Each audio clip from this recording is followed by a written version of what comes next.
A tradução é esta mesmo, viu, irmãos? João 1. No princípio era o verbo, ou a palavra. O verbo estava com Deus e o verbo era Deus. Diz ainda que todas as coisas foram feitas por ele e nada, não é, foi feito sem ele. Tudo foi feito através de Jesus, através da palavra. No princípio era o verbo estava com Deus e o verbo era Deus. Estava no princípio com Deus.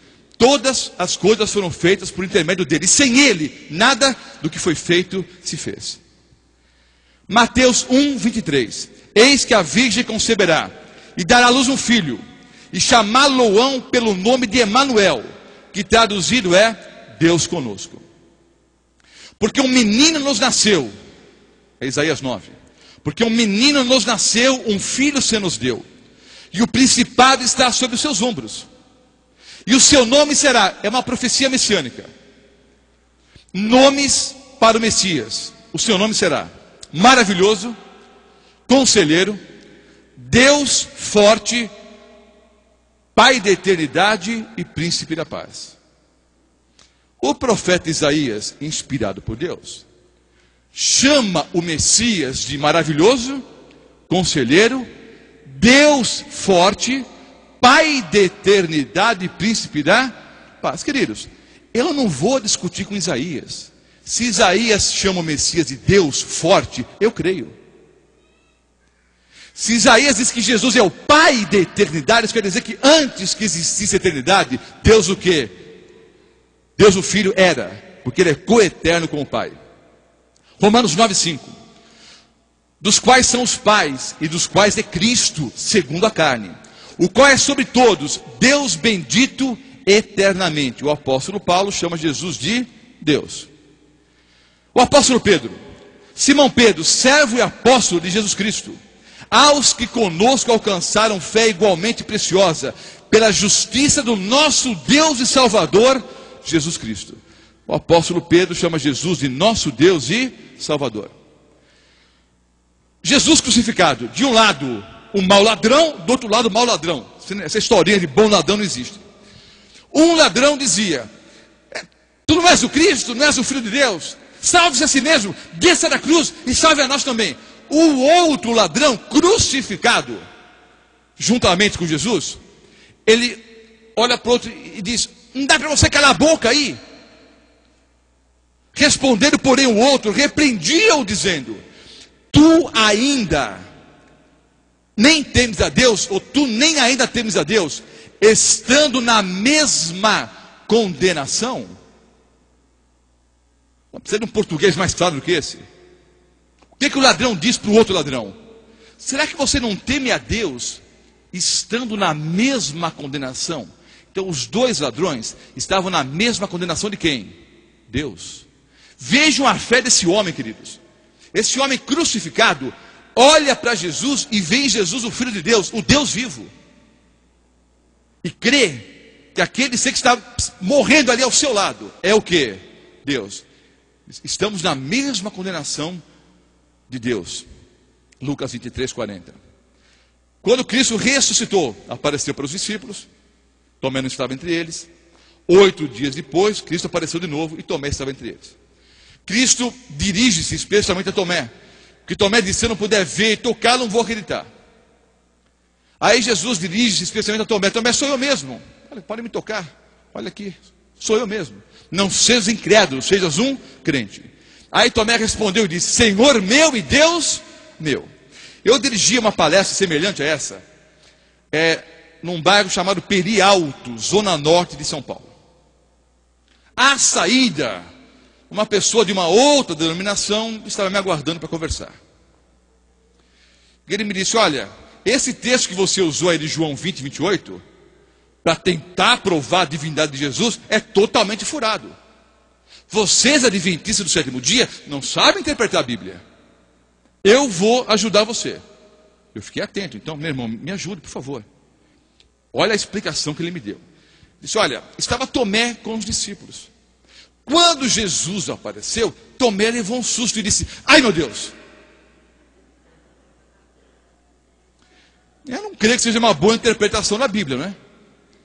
Eu penso que em sentido de reverência e adoração, Tomé disse para Jesus: Senhor meu e Deus meu. Tito 2,13. Aguardando a bem-aventurada esperança e o aparecimento da glória do grande Deus e nosso Senhor Jesus Cristo. Grande Deus e nosso Senhor Jesus Cristo. Tito 2,13. Bom, Isaías chama Jesus de Deus. Deus forte. O apóstolo Paulo chama Jesus de Deus. O apóstolo Pedro chama Jesus de Deus. Para mim já é o suficiente. Agora veja que interessante. Como é que Deus chama o Filho em Hebreus 1,8? Hebreus 1,8. Mas do Filho diz. Quem está falando? Quem está falando, irmãos? Mas do Filho diz. Deus o Pai está falando. Então Deus o Pai diz a respeito do Filho: ó Deus, o teu trono subsiste pelos séculos dos séculos. Cetro de equidade é o cetro do teu reino. Se Deus o Pai chama Jesus de Deus, eu não vou discutir com ele, nem com nenhum irmão por aí. Eu fico com Deus. Eu estou em boa companhia. Deus o Pai chama Jesus de Deus, Isaías chama Jesus de Deus, Paulo chama Jesus de Deus, Pedro chama Jesus de Deus, os discípulos todos chamaram Jesus de Deus, os apóstolos todos. Eu fico com eles, acho que estou em boa companhia. Não vou discutir com Deus. Se Deus está chamando Jesus de Deus, eu aceito. Sabemos que já o Filho de Deus é vindo. Ele nos deu entendimento para conhecermos o que é verdadeiro. E no que é verdadeiro estamos, isto é, em seu Filho Jesus Cristo. Este é o verdadeiro Deus e a vida eterna. João também chama Jesus o quê? De Deus, verdadeiro Deus e a vida eterna. Há 2 livros, O Desafio da Torre de Vigia, que você deveria estudar. E um outro livro, queridos, Radiografia do Jeovismo. Nesses 2 livros, há uma lista exaustiva de versículos que comparam Jeová com Jesus. Há uma tabelinha com dezenas e dezenas e dezenas de versículos bíblicos. O tempo não permite apresentarmos todos. Vou apresentar apenas alguns. Então o que eu vou mostrar agora? Versículos do Antigo Testamento que se referem a Jeová, e vou mostrar o paralelo no Novo Testamento com Jesus.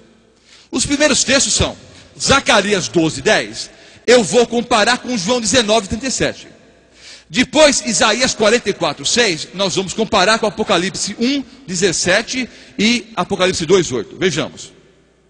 Sobre a casa de Davi, isso aqui é um texto, você vai para o contexto bíblico, é um texto que se refere a Jeová. Sobre a casa de Davi, sobre os habitantes de Jerusalém, derramarei o espírito da graça e de súplicas. Olharão para aquele a quem traspassaram. No contexto, queridos, de Zacarias, o contexto se refere a Jeová. Planteá-lo-ão como quem planteia por unigênito, e chorarão por ele, como se chora amargamente pelo primogênito. Zacarias 12:10. Um texto para Jeová, Novo Testamento. João 19:37. Outra vez diz a Escritura: eles verão aquele a quem traspassaram. A mesma frase usada para Jeová no Antigo Testamento é usada para Jesus no Novo. Assim diz o Senhor, assim diz Jeová, Rei de Israel, o seu Redentor, o Senhor dos Exércitos: eu sou o primeiro e sou o último, além de mim não há Deus. Vejam bem, assim diz o Senhor, Jeová, Rei de Israel, o Senhor dos Exércitos: eu sou o primeiro e eu sou o último, e além de mim não há Deus. Só que Jesus usou as mesmas palavras para ele. Apocalipse 1:17. Quando vi, João teve a visão de Jesus. Quando vi, caí a seus pés como morto. Porém ele pôs sobre mim a mão direita, dizendo: não temas, eu sou o primeiro e o último. Quem foi que falou, queridos? Foi Jesus. Apocalipse 2:8. Ao anjo da igreja em Esmirna escreve: essas coisas diz o primeiro e o último, que esteve morto e tornou a viver. Jesus diz: eu sou o alfa e o ômega. Alfa é a primeira letra do alfabeto grego, o ômega é a última. Eu sou o alfa e o ômega. Eu sou o primeiro e o último. Eu sou o princípio e o fim. Os mesmos termos usados para Jeová no Antigo Testamento são usados no Novo para Jesus e pelo próprio Cristo, né? Anote os textos. Salmo 23:1. Jeová é o meu pastor. Aí Jesus vem e diz: eu sou o bom pastor. Salmo 27:1. Jeová é a luz. Só que Jesus disse: eu sou a luz. Em João 8:12. Salmo 18:2 diz que Jeová é a pedra. Primeira carta do apóstolo Paulo aos Coríntios 10, versículo 4, diz que Jesus é a pedra.